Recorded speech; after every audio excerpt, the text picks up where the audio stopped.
nyaachaa jirta miilaa fakkaatti. Nama nyaattuuf dhiftu maaliif addan baaftu? Gantuuf dawwee nyaattee gootamaaf inni bargoonni cubbuun qabu diinummaa isaa malee xaaliyaanii ragaadha aduwaaf makalee. Kan garaasi guutu abbaa garaa dhiiftee goota mudhiiri huumaalumaaf filatte.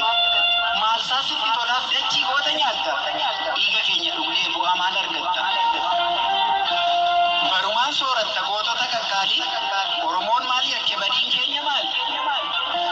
Siidachee biyya koo bakka uumama koo. Maaliif nyaatta foon koo maal dhugaa dhiiga koo?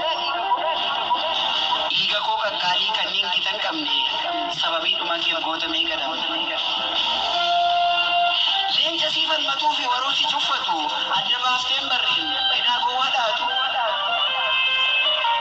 Yaadachiisitti moo dhugaasa karaa cabee yaasu guruufsee malaasa. Dhugaa ifa jiru sobaan hin fakkeessu anas nyaatta malee sobaan an sin faarsu. Gantuu akka goobanaa fi qadiidaa wannabee kan lammii gurguru diina dura qabe.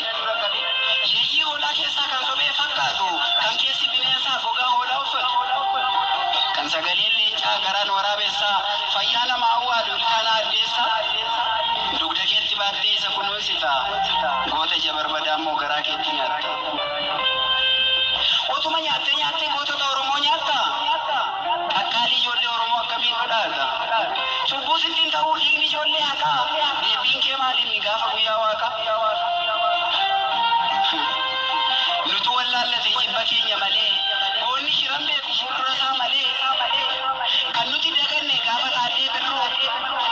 Kan fayyaa awwaalamne tulumbuun jirru. Kan nuti hin beekatiin gaafa agarii gaafate gaafa eebbisaa addunyaa daandii irraa harkifte. Gaafa seegalte dubbiin hirrii uumaa jallachuu nutu dagate malee gaafa sooda hooddachuu.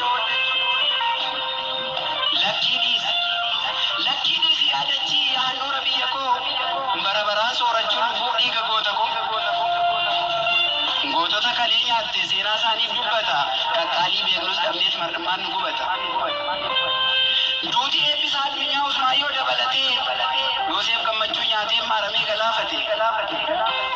Jireenya ayyaanaatu bu'aaf awwaala dhabee daadhii galaanis du'ee kichuun meeqatti cabe. Otuma kanaan jiruuf jira wallaallee jajjabduu ilmaan ayyaa meeqaa tamaa awwaale. Eelaa keenya obsinee sukkuummanus dhoksine keenya dideetti caale cubbuu keenya wallaalle. Kanarraan mooraajiidha kan kalee maal dubbatu kan amanuun ulfaatu dhugaa abjuun fakkaatu. Handhuurri keenya har'as giddee nutti deebitee kan nyaattee quufa dhabdee ajaaluus dabalatti. Boonyi keenya baay'atee